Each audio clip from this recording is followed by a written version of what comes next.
Saya record dulu.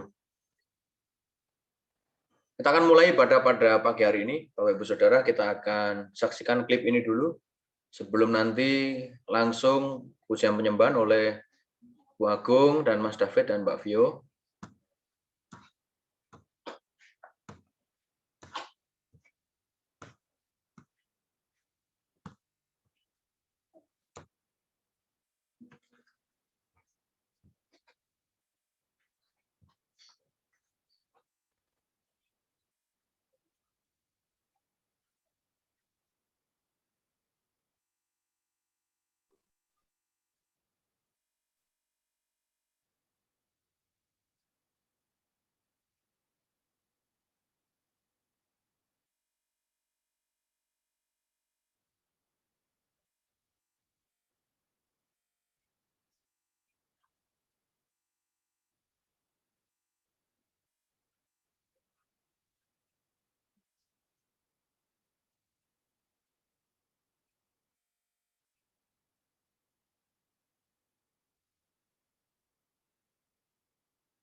Baik, silakan ibadah kita mulai.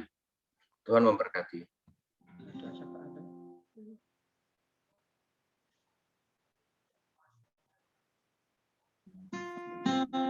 Shalom Bapak Ibu Saudara yang dikasihi oleh Tuhan. Kita mengucap syukur kepada Tuhan bahwa pada hari ini kita masih diberikan kesempatan untuk kita boleh memuji menyembah Tuhan. Namun terlebih dahulu mari kita tunduk kepala, kita berdoa. Bapa, di dalam nama Tuhan kami Yesus Kristus, kami mengucap syukur buat kasih setia Tuhan. Kami mengucap syukur buat hari yang indah pada saat pagi hari ini.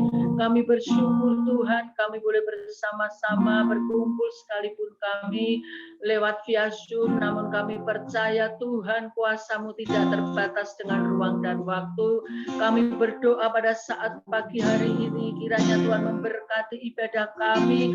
Meskipun secara Zoom Tuhan, kami percaya Tuhan hadir. Tuhan akan melawat setiap umat-Nya. Bahkan Tuhan juga memberkati bangsa dan negara kami Indonesia pada pagi hari ini. Lawat negeri kami Bapa, lawat bangsa kami, sehingga ada pemulihan di negeri kami ini Tuhan. Kami percaya bahwa kuasa Tuhan bekerja dengan dahsyat dan ajaib atas negeri kami. Sekalipun hari-hari ini bangsa kami menghadapi berbagai macam masalah yang ada Tuhan, namun kami percaya semuanya ada di bawah kendali Tuhan. Dan Tuhan punya rencana yang indah atas bangsa kami. Ya ralamaya senaramaya senaralapayase. Tuhan memberkati pemerintahan ini di bawah kepemimpinan Bapak Jokowi Bapak beserta dengan seluruh jajarannya. Tuhan berkati, Tuhan berkati seluruh aparat keamanan. Tuhan memberkati para tim medis dokter yang selalu dengan setia untuk melayani para pasien Tuhan. Bapa, kami percaya bersama-sama berdoa dengan hati yang sungguh. Kami mengasihi bangsa ini. Ada pemulihan terjadi atas bangsa kami. Kemenangan terjadi atas negeri kami Tuhan. Haleluya. Mari Bapak Ibu Saudaraku, kita akan bersama-sama menyembah Tuhan. Dengan hati yang sungguh kita naikkan pujian ini. Kita percaya bahwa Allah bertahta di atas setiap pujian umat-Nya. Rindukan kehadirannya pada pagi hari ini.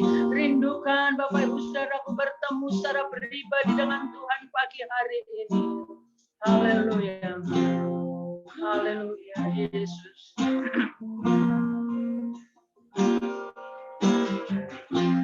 Ku menyembah dalam kudus hadirat-Mu. Ampiri data kasih karunia-Mu Bapa.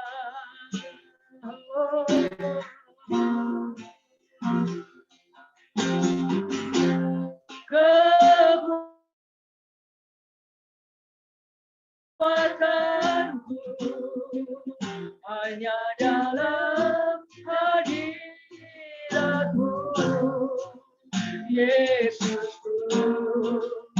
Hanya Kaulah segalanya. Katakan bersama-sama, haleluya.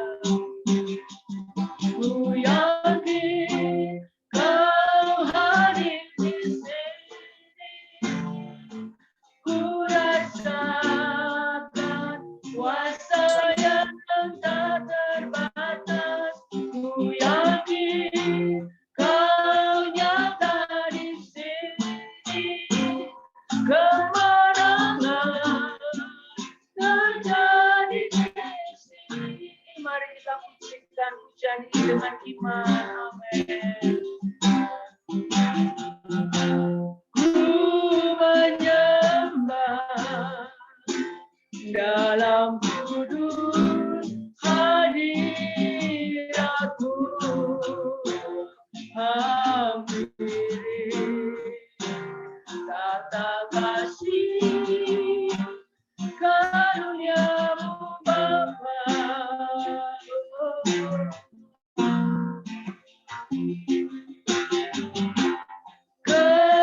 Kekuatanku hanya dalam hadirat-Mu, Yesusku. Hanya Kaulah segalanya.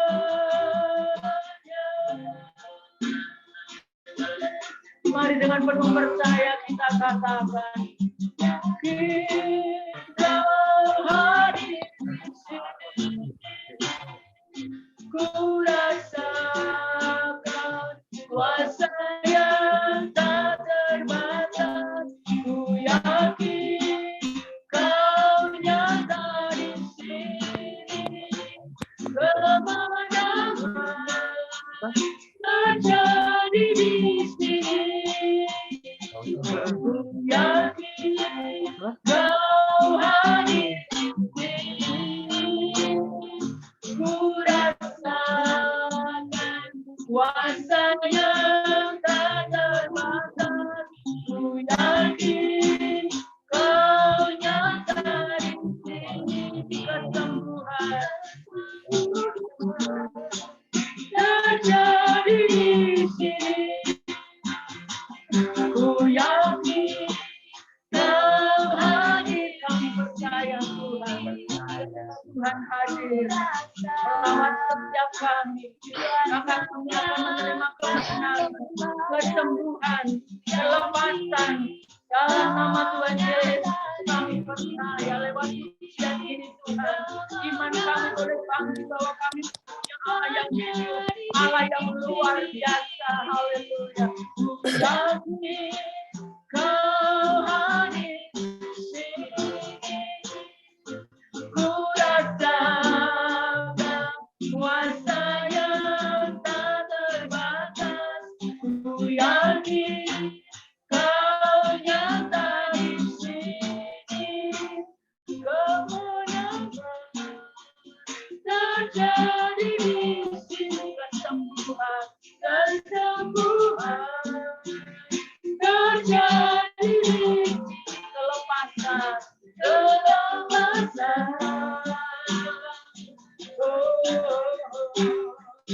terjadi di sini. Mari kita sembah dengan segenap hati. Mari kita menyembah Yesus. Dia Allah yang dahsyat dan ajaib. Dia yang sanggup melawat kita pada pagi hari ini. Haleluya. Sungguh kami percaya kami punya Allah yang hidup, Allah yang mengerti, Allah yang mengasihi setiap kami.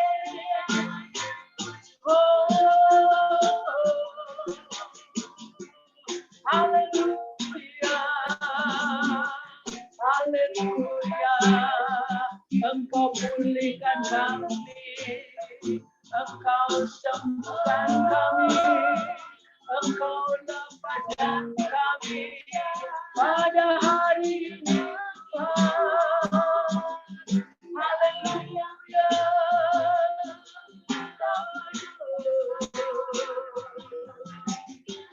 Biarlah maya serala pala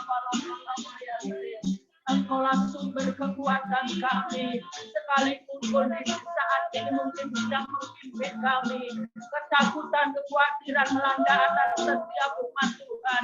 Namun kami percaya bagi setiap orang yang bersandar kepada Tuhan, selalu ada kekuatan baru.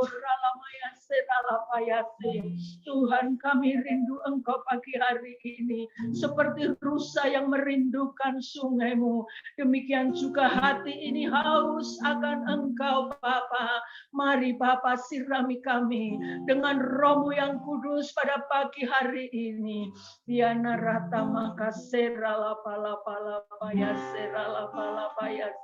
Mari Bapak Ibu Saudaraku, kita mau lebih lagi menyembah Tuhan dengan segenap hati kita. Haleluya.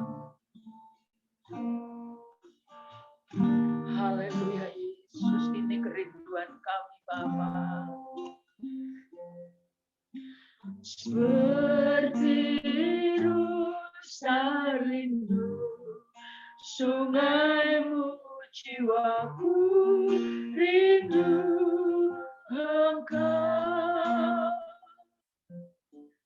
Kaulah Tuhan hasrat hatiku, rindu menyembah-Mu.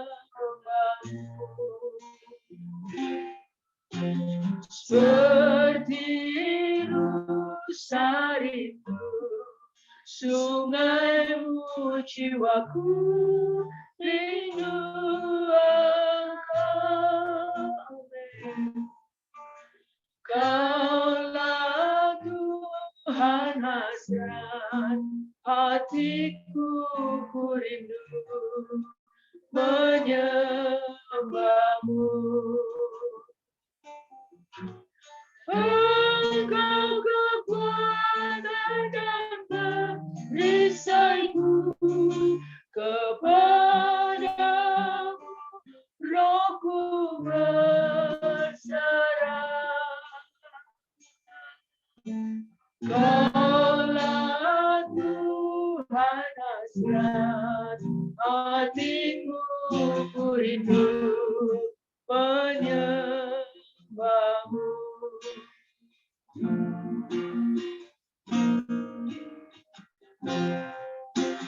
Seperti rusa rindu sungai-Mu, jiwaku rindu Engkau. Kaulah Tuhan hasrat hatiku, ku rindu menyembah-Mu. Katakan Engkau kekuatan dan perisaiku, kepadamu rohku berserah. Kaulah Tuhan hasrat hatiku, ku rindu menyembah-Mu.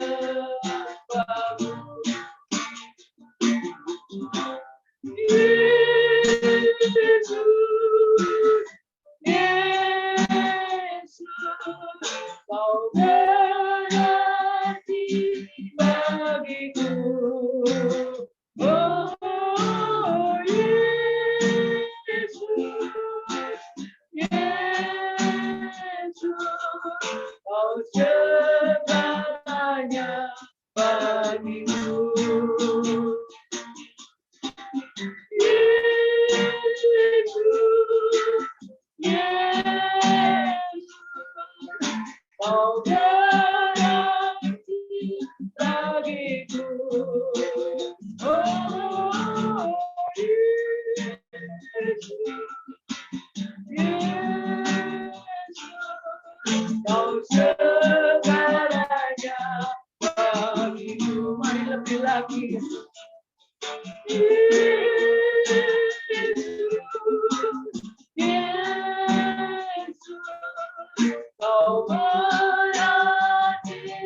berarti bagiku. Oh Yesus, Yesus, Kau segalanya bagiku. Sekali lagi katakan,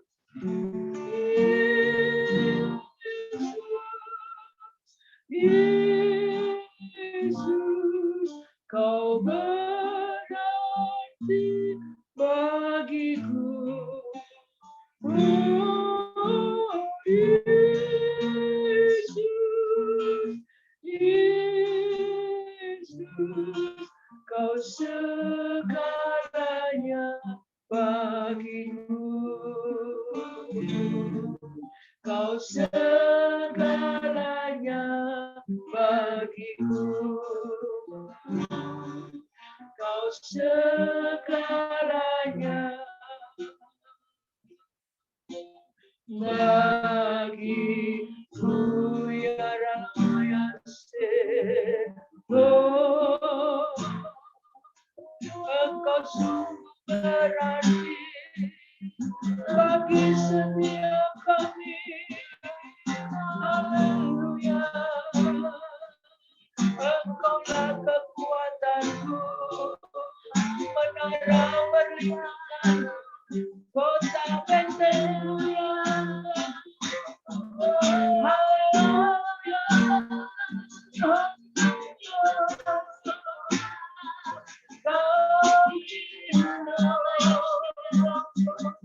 Ada perjuangan denganmu hari ini.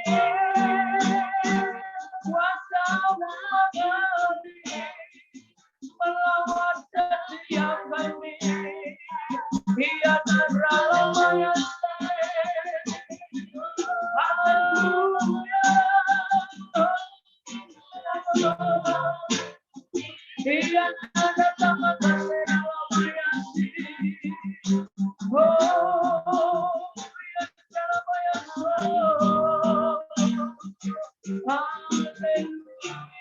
Haleluya.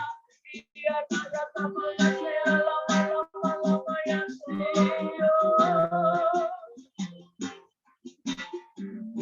Pagi hari ini kami menanti-nantikan Engkau, Bapa. Kami menantikan urapan-Mu, kami menantikan kehadiran-Mu dalam hidup kami, dan kami percaya saat ini Engkau ada di dalam setiap kami, Tuhan. Ya Ralapalapayase, dengan penuh kerinduan kami menantikan Engkau secara pribadi. Kami rindu, Tuhan, ketika kami ada perjumpaan dengan Engkau tanpa kami meminta mujizat.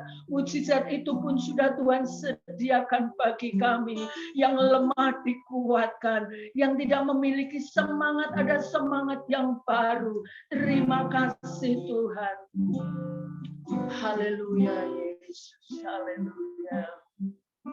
Haleluya Yesus. Tuhanku rindu masuk dalam hadirat. Jiwaku menanti bahwa ku mendekat kepadamu dalam kemuliaan yang kudus. Ku nanti Engkau ada kuasa dalam kemuliaan yang kudus. Ku sembah Engkau ada kuasa dalam kemuliaan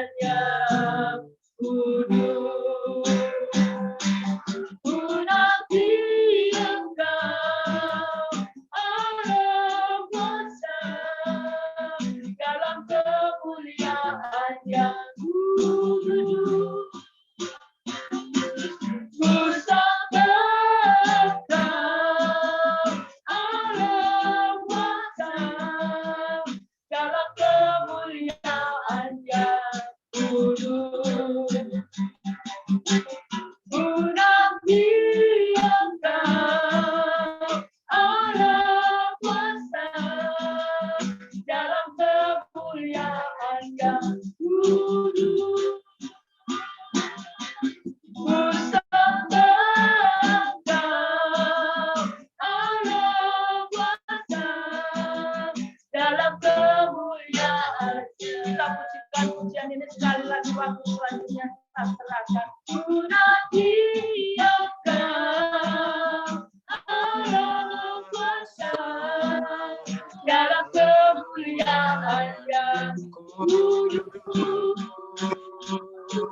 Ku sembah Engkau, Allah kuasa, dalam kemuliaan yang kudus. Mari kita lebih lagi tinggal dalam hadirat Tuhan, masuk dalam hadirat Tuhan. Kiranya Engkau temukan, kiranya Engkau temukan, di matamu aku berkenan di antara manusia.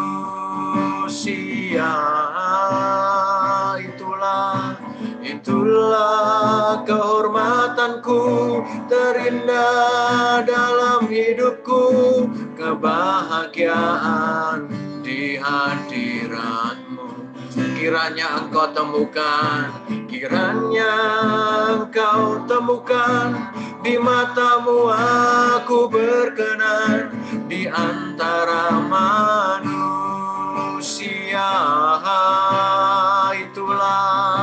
Itulah kehormatanku, terindah dalam hidupku, kebahagiaan di hadirat-Mu. Kiranya Engkau temukan, kiranya Engkau temukan, di matamu aku berkenan di antara manusia. Itulah kehormatanku, terindah dalam hidupku, kebahagiaan. Lebih lagi kita mau katakan, kiranya Engkau menemukan kami berkenan Bapa, yang Engkau temukan, di matamu aku berkenan di antara manusia.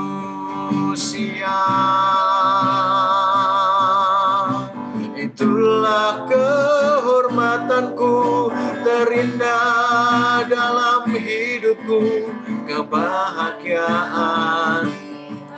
Sekali lagi kita mau nyatakan, kiranya Engkau temukan, kiranya Engkau temukan, di matamu aku berkenan di antara manusia.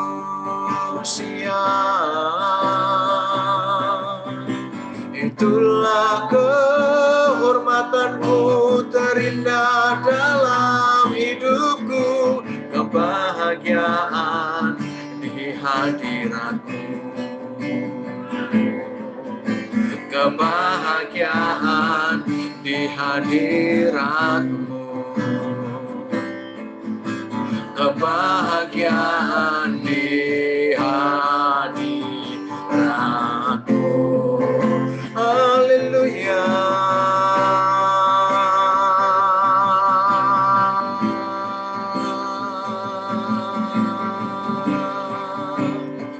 Kami menyembah,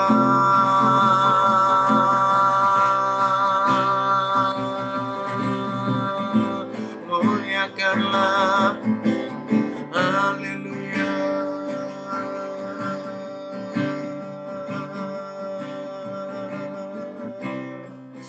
Ucap syukur atas kasih Bapa.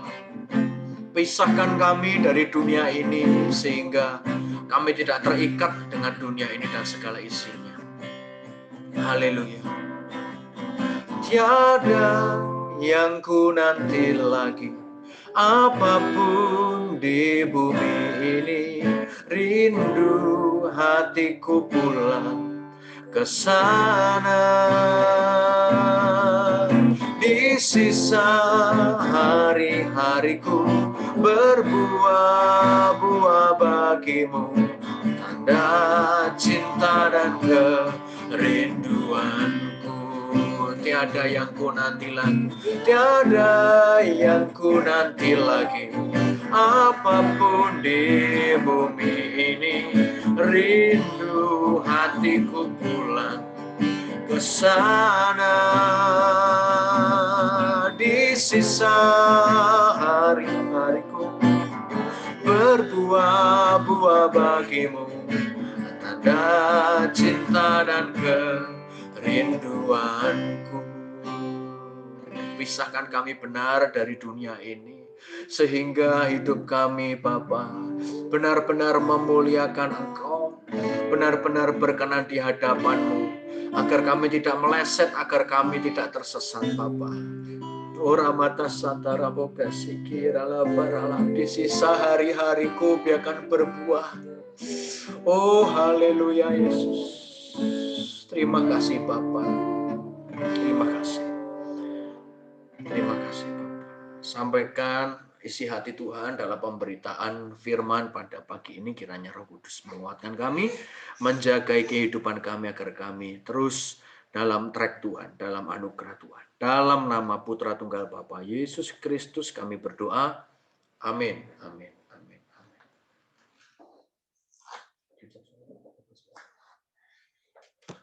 Shalom Bapak Ibu, Saudara yang dikasih Tuhan.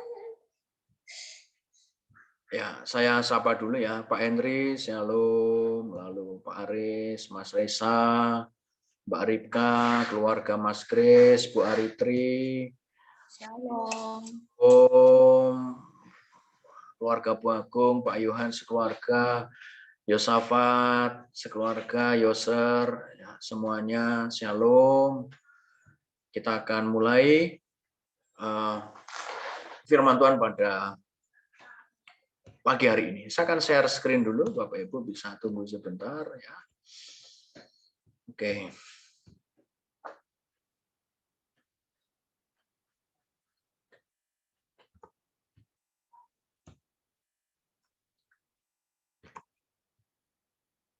Ya. Bapak Ibu harus ikuti khotbah saya sampai selesai ya. Jangan sampai tidak sampai selesai, karena nanti kalau sepotong-sepotong maka Bapak Ibu hanya akan dapat sebagian, bahkan mungkin salah penerimaan dalam apa yang saya sampaikan. Jadi Bapak Ibu harus lihat ini utuh, tidak boleh sepotong-sepotong ya. Ya, kita harus rela dipisahkan dari dunia ini.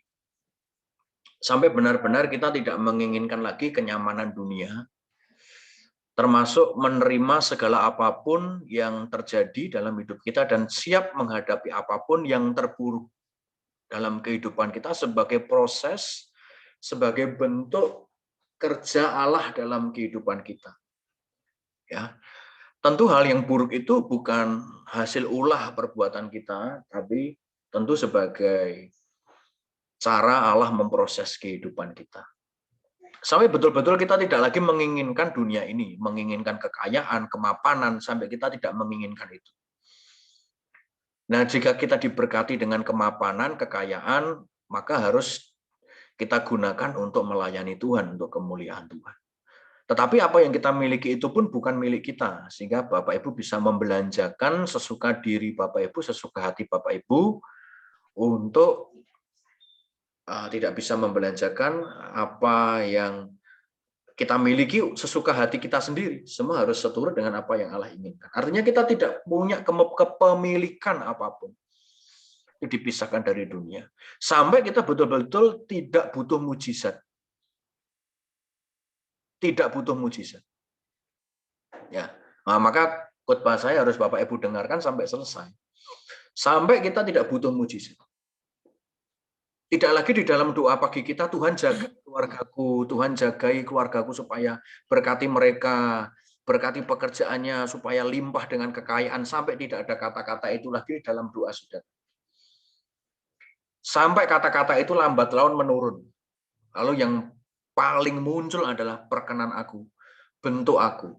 Nah, itu yang akan kita lakukan. Sampai kita betul-betul tidak meng-highlight mujizat. Ya, Bapak Ibu. Maka Bapak Ibu harus dengarkan khotbah saya sampai selesai. Ya. Jadi Bapak Ibu Saudara sekalian, ada perbedaan ya. Kita belajar dulu. Ada perbedaan makna kekudusan ya. Kita berangkat dari kekudusan dalam PL dan PB. Antara pemahaman kekudusan berdasarkan hukum Taurat ya, ini Bapak Ibu ya. Dan perjanjian baru yang diajarkan oleh Tuhan Yesus.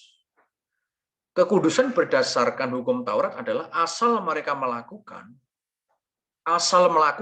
ya, yang tertulis dalam hukum itu sudah dianggap benar. Sedangkan kalau tidak melakukan maka dihukum. Akan tetapi di dalam PB adalah semua yang seturut dengan kehendak perasaan Bapa harus dilakukan. Di luar kehendak perasaan Bapa adalah dosa atau kemelesetan. Jadi kalau dalam hukum Taurat itu, saudaraku, kekudusan atau sesuatu yang dibenarkan, dianggap kudus adalah kalau kita melakukan seluruh hukum. Melakukan seluruh hukum yang tertulis. Entah Bapak Ibu itu melakukannya dengan hati bersungut-sungut, melakukannya dengan hati yang pahit, penuh kekecewaan, melakukannya dengan dosa. Pokoknya dilakukan aja itu sudah benar. Tetapi dalam perjanjian baru tidak bisa. Saya beri contoh begini. Di dalam perjanjian lama, dalam hukum Taurat, ada hukum jangan berzina. Jangan berzina. Lalu, di dalam perjanjian baru, Yesus berkata, barang siapa melihat wanita dan menginginkannya, ia sudah berzina dalam hatinya.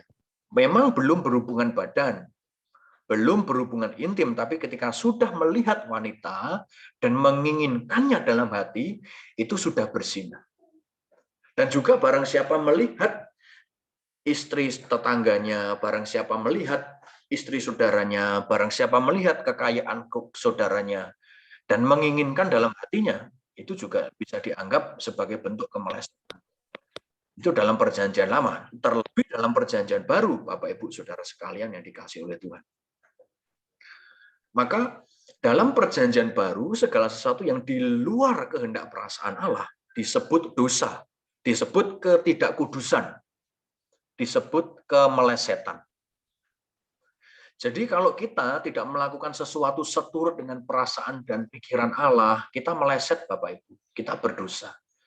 Sekalipun kita sudah ke gereja, kita berikan persepuluhan, kita berikan persembahan, kita berikan semua waktu, tenaga, waktu, pikiran kita untuk Tuhan, tapi kalau hidup kita tidak benar di hadapannya, hidup kita tidak kita usahakan berkenan di hadapan Tuhan, aduh Bapak Ibu meleset Bapak Ibu. Ya, meleset Bapak Ibu Saudaraku sekalian yang dikasih Tuhan. Maka kita harus tahu benar apa yang diinginkan Tuhan di dalam kehidupan kita ini, Bapak Ibu Saudara.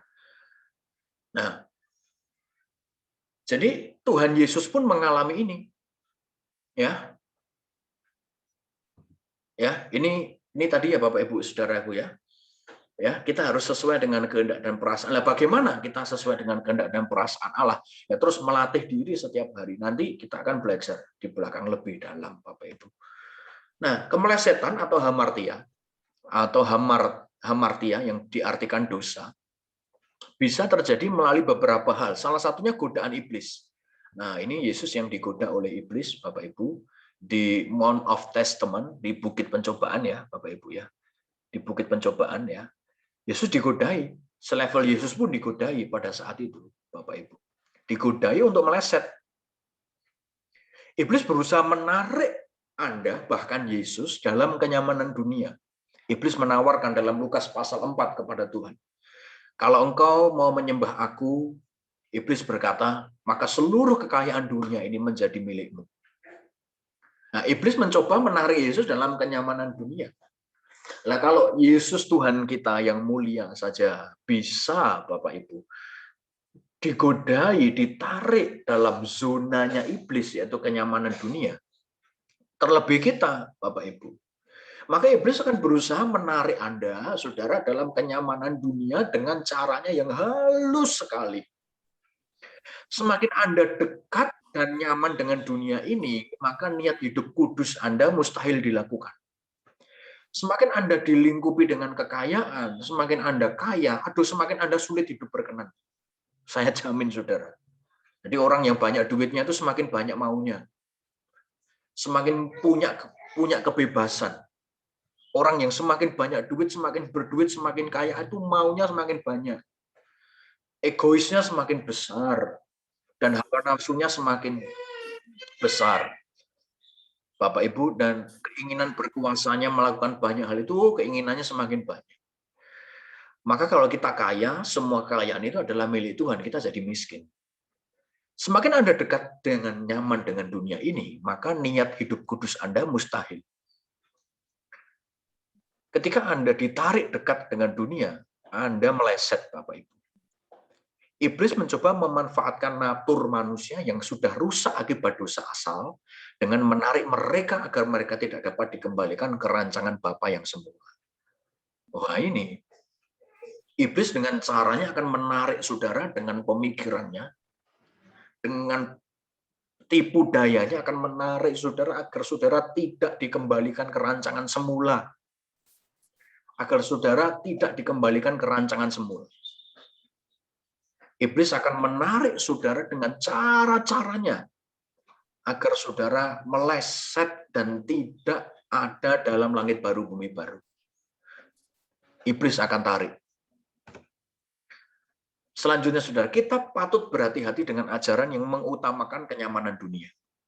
Mulai tahun 1900 sekian, perkembangan ajaran karismatik Pantekosta mulai berkembang. Termasuk kita sendiri juga Pantekosta, saudara.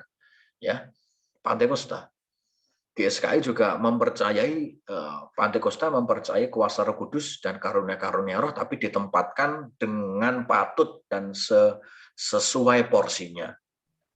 Ya, nah, tetapi dalam tahun 1900-an, gereja mulai muncul dengan karunia-karunia yang megah, mulai orang mati dibangkitkan, mulai ada mujizat kreatif, mulai ada kebangunan-kebangunan, katanya orang tumbang di jalan-jalan, mulai ada gereja mulai penuh, mulai ada orang sakit sembuh, dan seterusnya. Itu kemudian di-highlight dan menjadi satu euforia yang luar biasa, sehingga orang Kristen mulai dari 1900 sampai hari ini masih terpesona dengan mujizat-mujizat itu. Sampai lupa bangunan doktrinal yang mengiring, yang menjaga, yang mengawal daripada mujizat ini. Kita patut berhati-hati dengan ajaran yang mengutamakan kenyamanan dunia menggunakan ayat-ayat Alkitab untuk kepentingan pribadi atau golongan. Melakukan hal yang disebut deklarasi iman, yang kalau dia mendeklarasikan itu, kemudian Tuhan seakan-akan bisa digerakkan sesuai dengan keinginannya. Itu dilakukan bukan untuk kepentingan Allah, tapi kepentingan dunia dan keselamatan di dunia yang sifatnya sementara. Ajaran ini seakan memanfaatkan Tuhan. Dan Tuhan seakan bisa dimanipulasi dengan tindakan-tindakan atau ayat-ayat, saudaraku. Jadi buat apa, nanti kalau saya lakukan ini, makin nanti Tuhan lakukan ini. Kalau saya lakukan ini, nanti Tuhan pasti lakukan ini. Jadi Tuhan seperti sistem, seperti robot, memperlakukan Tuhan seperti itu. Nah, ini tidak ada, ini bukan Alkitab yang saya pelajari, bukan. Ini saudara jangan keraskan hati kalau saudara dengarkan ini. Ini bukan Alkitab yang saya pelajari. Jadi kalau dulu saya berpikir begitu, saudara. Tapi ketika saya pelajari Alkitab, ini bukan Alkitab yang saya pelajari, ini bukan ajaran itu. Bapak Ibu, ketika kita mendeklarasikan janji-janji Tuhan, kita meminta, menagih janji Tuhan, kita seakan-akan tidak percaya bahwa Tuhan sudah menggenapi janjinya. Ketika kita melakukan, kita pakai apa? Pakai panji-panji, saudara. Kita dulu pernah pakai panji-panji begitu. Ya, dikibar-kibarkan begitu. Aduh, saudara. Seakan-akan kalau kita kibarkan panji itu, lalu atmosfer berubah. Ya, seakan-akan kalau kita kibarkan panji-panji itu atmosfer berubah. Aduh, kita tuh nyuruh-nyuruh Tuhan, saudara. Tuhan kita suruh-suruh mengubahkan atmosfer ketika kita kibarkan panji-panji, saudaraku. Lalu Tuhan mengirimkan malaikatnya untuk membersihkan atmosfer. Jadi siapa yang Tuhan, siapa yang umat ini? Jadi ini terbalik-balik. Seakan-akan Tuhan harus disuruh dulu, saudara. Nah, kita sok tahu, saudara. Ya, kita masuk dalam satu rumah itu angker, kemudian kita kibarkan panji-panji. Seakan-akan Tuhan tidak tahu Apa yang harus dilakukan? Ya, kitalah yang lebih tahu, saudaraku. Ya, nah ini jadi mistik, Bapak Ibu. Ini jadi mistik. Apakah itu tidak boleh dilakukan? Nah, nanti kita akan belajar lebih dalam. Bapak Ibu tunggu dulu, dengarkan khotbah saya sampai selesai. Sehingga, wah Mas Iwan ini menolak gerakan-gerakan seperti itu. Saya tolak kalau itu mistik. Saya tolak 100%. Kalau itu kemudian saudara berpikir kalau ada panji itu maka atmosfer berubah. Aduh, saya tolak, saudara. Bertobat kalau saudara berpikir begitu. Bertobat. Jadi sudah kita tidak boleh berpikir begitu. Kita harus berpikir dewasa, Bapak Ibu. Jadi Tuhan seakan-akan kita lebih tahu. Seakan-akan kalau kita tidak kibarkan panji, Tuhan tidak bisa bersihkan atmosfer itu. Seakan-akan kalau kita tidak mendeklarasikan ayat, Tuhan tidak memberkati. Seakan-akan kita menghina Tuhan loh, saudara. Kalau kita tidak mendeklarasikannya, Tuhan itu lupa. Tapi kan Musa juga pernah mengingatkan Tuhan. Tuhan tidak pernah lupa, dia ajaib, saudara. Dan Tuhan tidak pernah lupa. Seakan-akan Tuhan tidak menggenapi janjinya. Dan itu kita merendahkan Tuhan. Dan seakan-akan kita lebih bijaksana dengan kita ngatur Tuhan. Tuhan, harusnya nanti begini. Harusnya nanti begini. Aduh, Bapak Ibu, kita harus mulai benar-benar bertobat. Dulu saya begitu dulu. Ya. Sampai apa perjamuan apa itu, saudara? Ya. Tidak boleh dilakukan lagi. Ya, Bapak Ibu. Kalau Mas Iman menolak tindakan profetis itu, saudara harus tahu dulu definisi tindakan profetis sehingga saudara bisa memahami maknanya. Nanti juga kita akan pelajari itu. Ya, Bapak Ibu. Jadi kita patut berhati-hati. Ajaran ini berkembang sampai hari ini. Ya, dengan bentuk seremonial, dengan menancapkan patok-patok, menancapkan apa, membuat panji-panji dengan apa, seakan-akan Tuhan bisa diubah atau Tuhan bisa dikendalikan dengan hal itu. Dan itu tidak tertulis di dalam perjanjian baru. Itu memang tertulis dalam perjanjian lama, tari-tarian, segala sesuatu, saudaraku. Tapi itu hanya bentuk seremonial. Nah, ini kita akan belajar lebih dalam. Maka Bapak Ibu ikuti khotbah saya sampai selesai. Nah, Bapak Ibu, ajaran tadi yang saya maksud adalah ajaran yang menarik kita dalam kenyamanan dunia. Maka kita juga harus benar-benar dikuduskan. Artinya kita tidak boleh mengikuti ajaran-ajaran itu karena ajaran itu menarik kepada kenyamanan dunia. Ya, gereja yang mengajarkan, ayo, kamu punya masalah apa? Ya, kalau sakit datang ke sini. Ya, seakan-akan Tuhan itu sebagai satu tempat untuk menyelesaikan masalah kita. Itu tidak bisa begitu, Bapak Ibu. Tuhan adalah tempat kita mengabdi, tempat kita menyembah, begitu. Maka kita tidak boleh mengikuti ajaran-ajaran seperti ini. Ya, Bapak Ibu harus berhati-hati. Ini ajaran membuat kita tidak masuk dalam kerajaan surga. Ya, oke, kita lanjut. Ini tidak membuat kita kudus atau dipisahkan dari dunia ini. Kudus berarti dipisahkan atau dikhususkan atau dibedakan. Hal ini sudah dilakukan Allah Bapa, Allah Elohim dalam karyanya menyelamatkan bangsa Israel ketika mereka ada di Mesir. Dalam Keluaran pasal 8 ayat 22, ketika mereka pindah dari Kanaan ke Mesir, Bapak Ibu, karena pada waktu itu Kanaan sudah kering, ya. Mereka pindah ke Mesir karena di sana ada Yusuf pada waktu itu.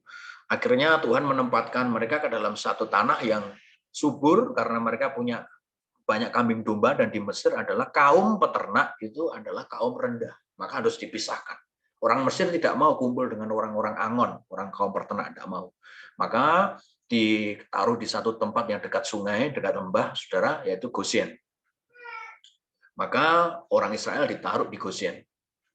Nah, maka Tuhan berfirman, aku akan membedakan bangsa ini dengan lain. Maka tetap, sekalipun ada di Mesir, tetap dipisah. Ya, satu ada di Goshen, satu ada di Israel, Mesirnya, di kerajaannya. Jadi bangsa Israel terpisah. Dan Allah mengadakan pembedaan. Pembedaan itu juga ketika Allah bekerja untuk membebaskan bangsa Israel keluar dari Mesir setelah sekian ratus tahun, 300 sekian tahun, hampir 400 tahun, saudaraku. Dalam semuanya mulai dari Yusuf ya memerintah ya. Ya. Akhirnya Bapak Ibu Saudara sekalian, mereka yang ada di Goshen terbebas dari tulah. Dan inilah pembedaan itu. Lalu dalam Keluaran pasal 12, kematian anak sulung semua harus menorehkan darah domba di ambang pintu. Tetapi ayat ini tidak boleh saudara ambil secomot gitu. Kemudian saudara oleskan di ambang pintu, saudara berjaman kudus, saudara oleskan di ambang pintu. Ya, kalau imannya begitu ya asal kalau saudara memahami ini dulu, saudara lakukan boleh, silahkan. Tapi saya tidak menyarankan itu. Saudara dengarkan dulu khotbah ini. Jadi begini, Bapak Ibu. Ayat ini tidak bisa Bapak Ibu comot, ambil gitu. Karena mengoleskan darah di ambang pintu ini ada urutannya. Jadi dalam prosesi Paskah yang pertama, Allah mengadakan satu prosesi, memberikan satu tatanan ibadah yang pertama-tama untuk ibadah Paskah. Jadi pertama-tama siapkan sayur pahit, siapkan domba, lalu semua kumpul, makan dulu, darahnya nanti baru dioleskan. Jadi itu tata urutan, Bapak Ibu. Dan ini digenapi dalam perjamuan malam Yesus ketika ia ada di kamar atas, saudara, sebelum ia ditangkap. Jadi ini urutan itu. Nah kalau saudara tahu-tahu ngolesi itu tidak bisa.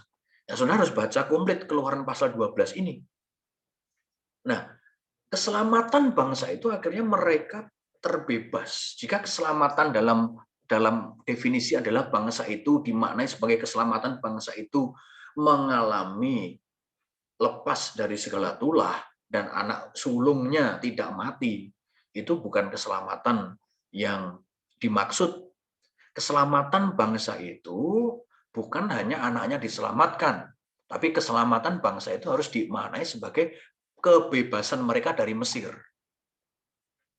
Nah, oleh karena mereka luput dari serangan kematian anak sulung tulah yang Allah izinkan, Bapak Ibu, maka mereka diizinkan keluar dari Mesir, karena orang Mesir kan semua mati. Anak sulungnya termasuk ternaknya. Keselamatan bangsa Israel harus dimaknai sebagai keselamatan karena bangsa Israel mengalami kebebasan dari Mesir.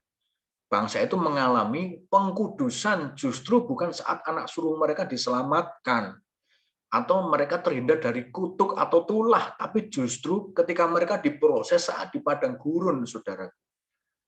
Mesir melambangkan kenyamanan dunia, sedangkan padang gurun melambangkan pengkudusan menuju kedewasaan rohani, menyongsong tanah perjanjian. Jadi nanti waktu-waktu yang penting itu bukan mereka selamat, anak sulung selamat, bukan. Waktu yang sangat penting adalah justru ketika ada di padang gurun. Nah, saya juga kemarin cerita-cerita dengan istri saya. Aduh, kita ini melewati masalah demi masalah, menghadapi orang demi orang. Ya, sulit sekali menjadi gembala, Bapak Ibu, menjadi orang yang menyandang status sebagai pendeta, hamba Tuhan. Aduh, omongan kita, perilaku kita disorot orang. Benar, Bapak Ibu. Dan itu harus menuntut kami untuk kami berlaku benar setiap hari.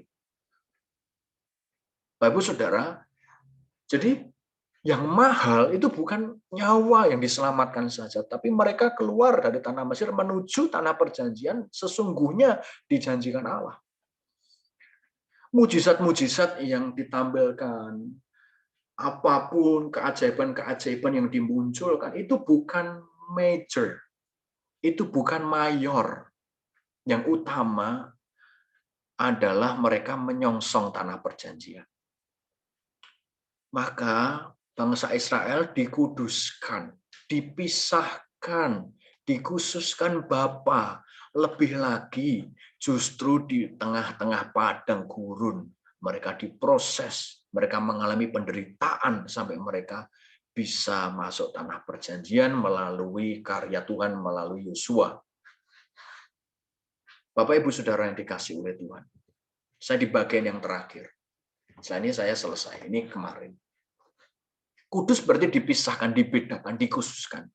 Paskah pada masa perjanjian baru adalah melalui kematian Yesus yang justru memisahkan kita dari dunia ini. Maka kita seharusnya memanai ini semua sebagai bentuk karya keselamatan Tuhan yang sempurna. Keselamatan yang dimaksud memiliki arti kita berkesempatan dikembalikan ke rancangan semula. Melalui setiap kejadian yang ada di dunia ini, Allah mendewasakan kita, mempersiapkan kita menuju Kanaan surgawi, yaitu langit baru, bumi baru dalam 2 Petrus 3 ayat 13. Keselamatan dalam Yesus bukan berarti euforia, bukan berarti kita menerima Yesus yang penuh, dia yang penuh mujizat. Terima kasih Tuhan, aku bangga karena aku punya Yesus yang bisa lakukan mujizat. Bukan mayor itu, saudara, itu minor. Yang utama adalah kita bisa dikembalikan ke rancangan semula sampai kita memasuki kedewasaan rohani, menyongsong Kanaan surgawi, yaitu langit baru, bumi baru. Ya, tapi sejatinya kita sedang mencemplungkan diri dalam pemurnian menuju emas yang murni. Bagaimana kita benar-benar dimurnikan dari segala sampah dan residu dunia ini. Maka yang mayor adalah keselamatan. Dan kita tidak lagi mementingkan, meng-highlight mujizat. Nah, kalau kita sudah memindahkan hati kita ke kerajaan surga, fokus ke langit baru, bumi baru, saudara akan siap menghadapi apapun, bahkan harus siap menghadapi kematian. Saya harus sampaikan ini kepada saudara. Ya, saudara harus mendengarkan dengan hati yang lembut. Mungkin di tengah pandemi ini banyak orang akan dipanggil. Ya, sir. Di tengah pandemi ini banyak orang akan dipanggil, saudara.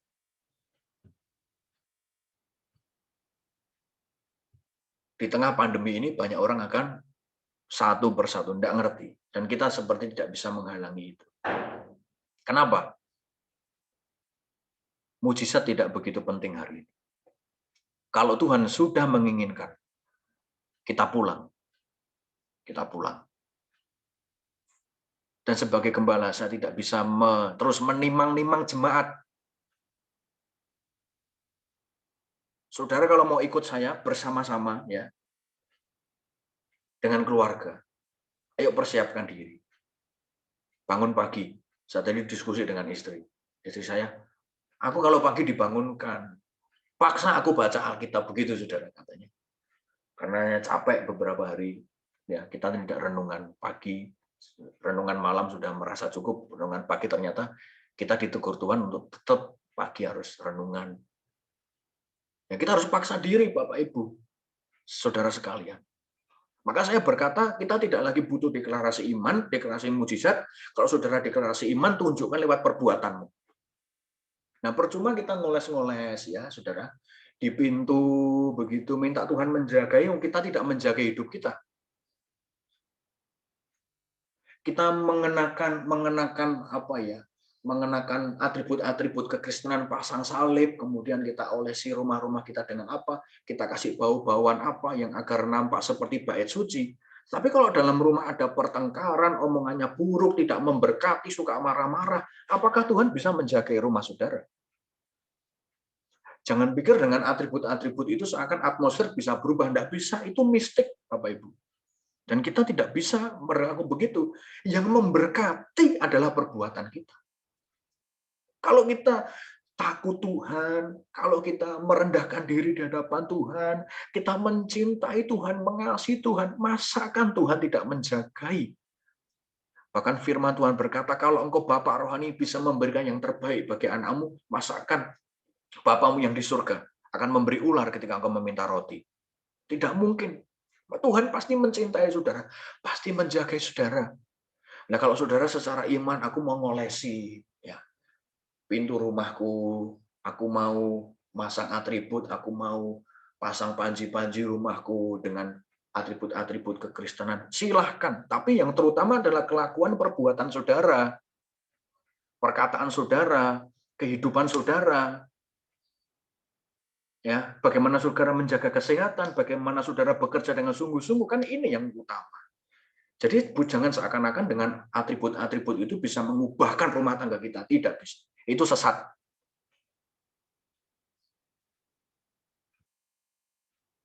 Jadi yang terpenting adalah perbuatan, saudara. Yang terpenting adalah sikap hidup, saudara, di hadapan Tuhan. Nah, maka kita harus rela dipisahkan dari dunia ini. Siap menderita. Siap, bahkan siap menghadapi kematian.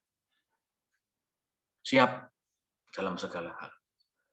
Ya, kita rela dipisahkan dari dunia ini. Makna dipisahkan dari dunia ini, kita tidak lagi mencintai dunia ini atau betul-betul dipisahkan.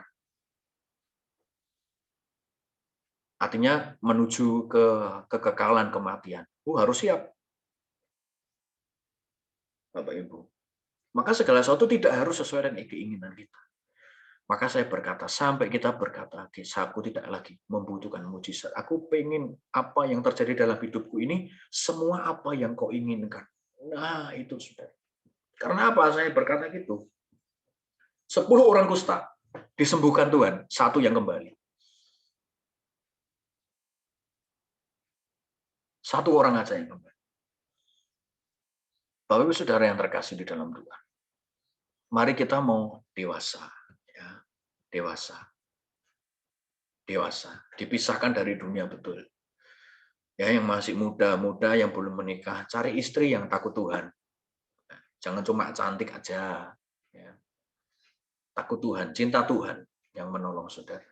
Dan yang punya pekerjaan, jangan cari pekerjaan yang cuma banyak duitnya. Tetapi waktu saudara untuk Tuhan dan keluarga tidak ada. Tidak akan jadi berkat. Pasti tidak akan jadi berkat. Saudaraku, yang dikasih oleh Tuhan. Kembali, ya, saya share screen sekali lagi. Mengingatkan kita. Dan setelah ini kita mau selesai.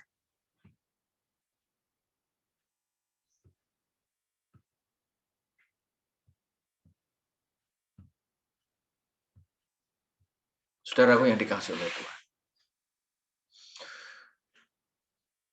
Itu kenapa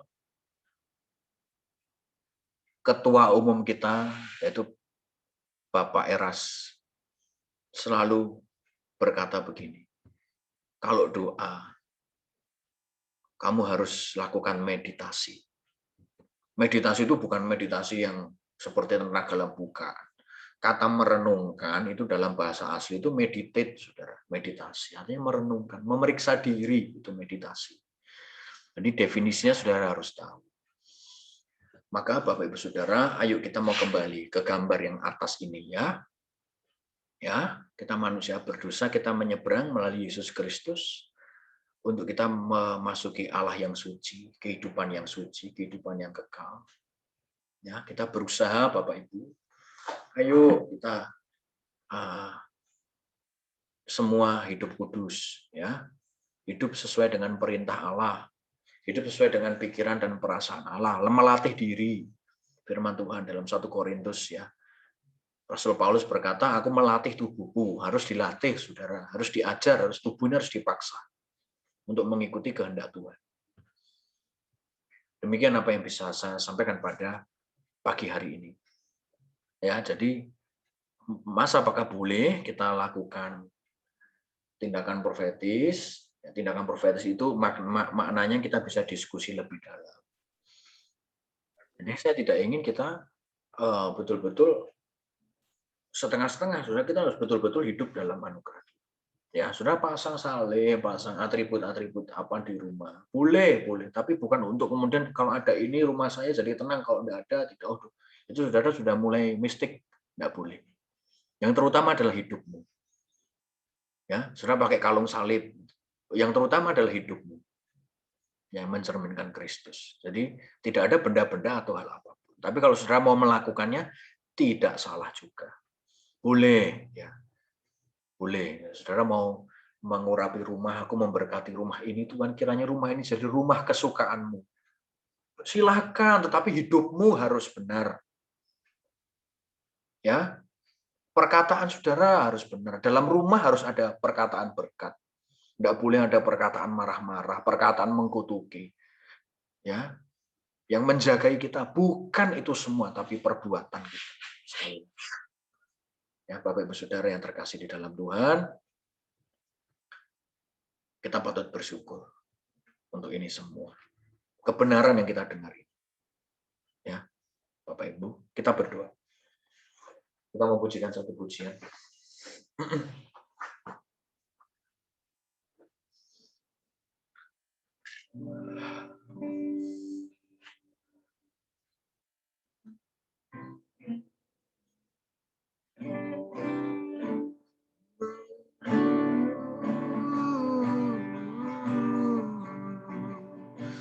Haleluya. Haleluya.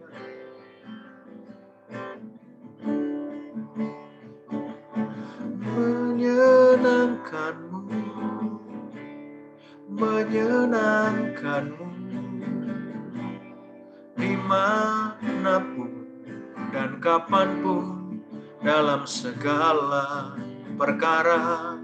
Menyenangkanmu, menyenangkanmu sejak di bumi sampai selamanya. Menyenangkanmu, menyenangkanmu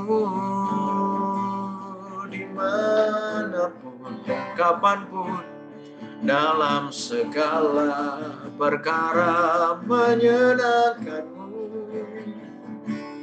menyenangkanmu sejak di bumi sampai selamanya. Saya ingin berdoa memberkati kita semua. Bapa di surga, Allah yang luar biasa. Pada pagi ini kami mendengar kebenaran bahwa semua teologi kami, pengetahuan kami, pemahaman kami harus memisahkan kami dari dunia ini. Apapun harus seturut kehendak-Mu. Dan kamilah yang mengikut Engkau, bukan Engkau yang mengikut kami. Bapa, izinkan kami benar di hadapan-Mu. Izinkan kami menyongsong Kanaan surgawi. Melalui setiap proses kehidupan kami. Padang gurun yang kami lalui justru membuat kami dewasa di dalam Tuhan. Bapa di surga, hamba memberkati seluruh jemaat yang saat ini mendengarkan, menyaksikan, dan ikut dalam meeting ini. Bapa memberkati semua keluarga. Bapa memberkati semuanya.